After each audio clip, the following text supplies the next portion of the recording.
I've had some folks ask if I'll get some video inside the bus. They're wanting to see how our progress is coming. Well, it's coming. It's not going as quickly as we would have hoped, but it's not going wrong either. So, I mean, I guess I can't complain. Let's have a look and see what's inside. Our driver Milo says, welcome to everyone coming aboard. Keep in mind that we are not finished in here. In fact, we really only have the basics, which was the point. I mean, it's no accident. There goes Lolly. This is where she likes to hang out. Of course, there's Shelby in the window. And that's all Lolly's mess. That's her food, her toy, her carrot, her apples, and all of that stuff. This is what we have so far. Now, these two seats that Paige and Tori are taking advantage of are not going to stay. Those are in here temporarily until we can get the furniture built. We don't have our living room and kitchen furniture built. But as you see, that doesn't stop us from living. Eventually, we're going to have a bar height countertop with a double sink. It's going to be a little bit of a U shape, a little lopsided U because of the way the bus is. But we've blacked out those windows so that we don't have to deal with windows. We'll just put a sheet of wood across there and just build as we would a regular cabinet system. Over here, we're going to do something a little bit different. We have just plastic storage containers for now instead of cabinetry. But we have an awesome little coffee pot that turns blue when you turn it on. I just love that. And a food processor. We use it mostly for turmeric. That's why it's stained yellow. I've ground up all the turmeric in it. And just hanging stuff. And it's Costa Rica, so you got to understand there's going to be bugs. And if you're squeamish about bugs, don't come to Costa Rica. I'm hanging some of my vegetables just on these racks that we asked the builders to leave. But you can see all of this will be underneath the counter space. Not the dog crates, of course. The dog crates will be somewhere else. We're using them for counter space for now. But we have a normal refrigerator right there. And this is just a little gas stove that we use. It does the job. I mean, it does okay. But eventually we're going to have something else here. And we're going to have cabinets overhead. This is how we're cooking. We're cooking a little bit with gas. We have a slow cooker and a, what do you call that? Electric skillet. And right now I've got a big pot roast in here. And I've just put some carrots in. It's boiling, starting to boil. They have wonderful spices in Costa Rica. Absolutely delicious. But that will be ready tonight. And up here you can see where I've been sitting in my lovely recliner, chopping up vegetables for it. There's the remains of the carrots and yucca. This is yucca beside the potatoes. The potatoes are going to go in later because they cook quicker. But this is yucca. And it's turning out to be one of my favorite vegetables. Is it a vegetable? I don't really know what it is. It's a root of a tree. And you can see it's got the bark. You have to peel off of it. But that's what it looks like. And it's real starchy. And when you eat it, it's kind of like a potato, but it's a little chewier. I just absolutely love it. And you can see here, this is what the yucca root looks like before you peel it. It kind of comes out of the ground. Excuse me, Mr. Tomato. I need you to move aside for a moment. Mr. Banana, move aside for a moment. That's a yucca root. They're heavy. Really, really tasty. Love them in soups and stews. There's our gas bottle with the meter on it. And this little doohickey is a gauge that's going to be mounted to cabinetry when we get the cabinetry up. This is a connection for the batteries, and I don't mean the cranking batteries, the batteries that will attach to our solar panels or our engine for charge while the bus is running. That's what we'll live on. If we're camping somewhere that we don't have an electric supply source, we'll have several hours of use out of the batteries. This is our hot water tank. It's 6 liter instant heat. It's gas. It works on gas.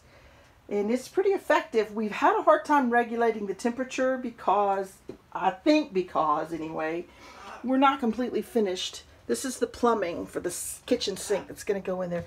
And there's the hot water line for the kitchen sink that's just kind of run down through the drain for now. So we don't have everything set and balanced just right yet.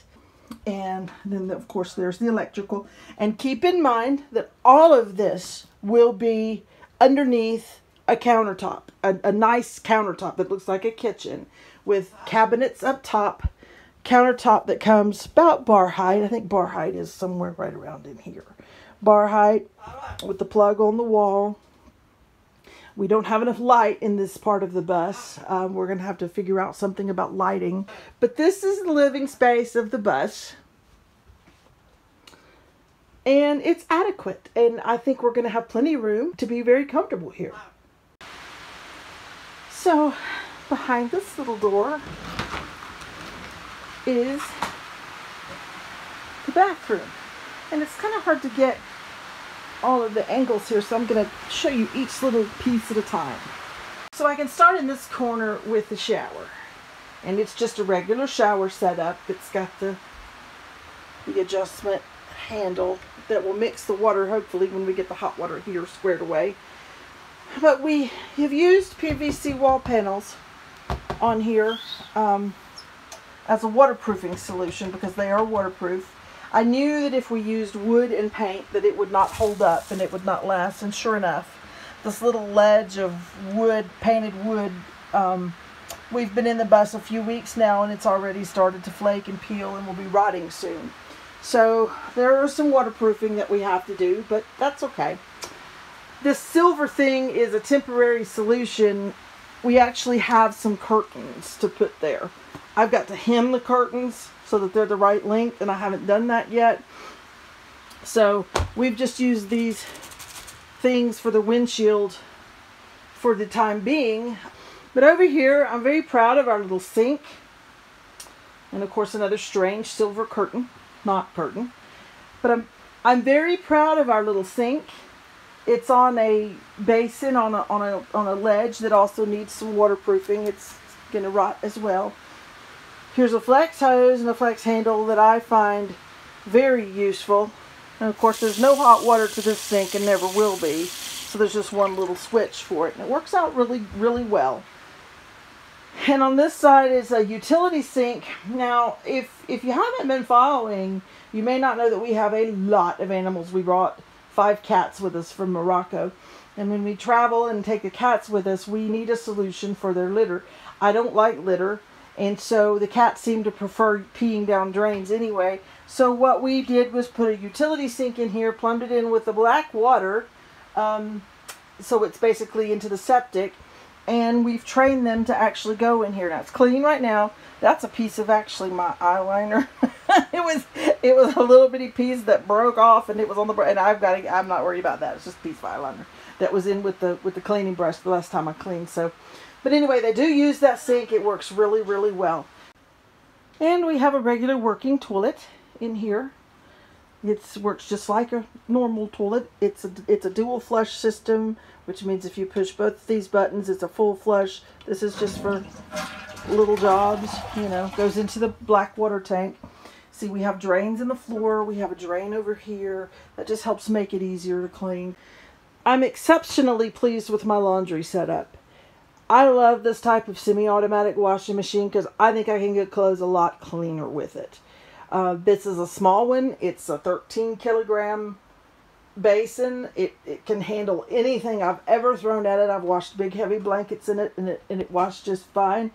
It has its own stub in for plumbing, for its own water line in there.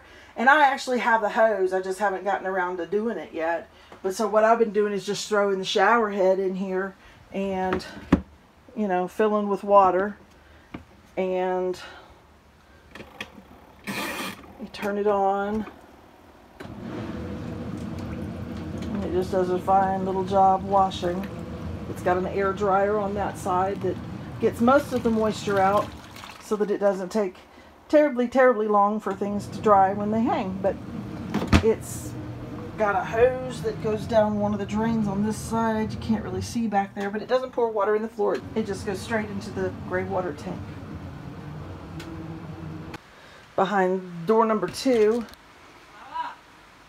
is the bedroom, which is very large. It's big enough for us to hang laundry. There's a king-size bed in there. We're going to build cabinetry on both sides, but there's really nothing else to see in there. It's not finished, and it is what it is. So it's a mattress in a room.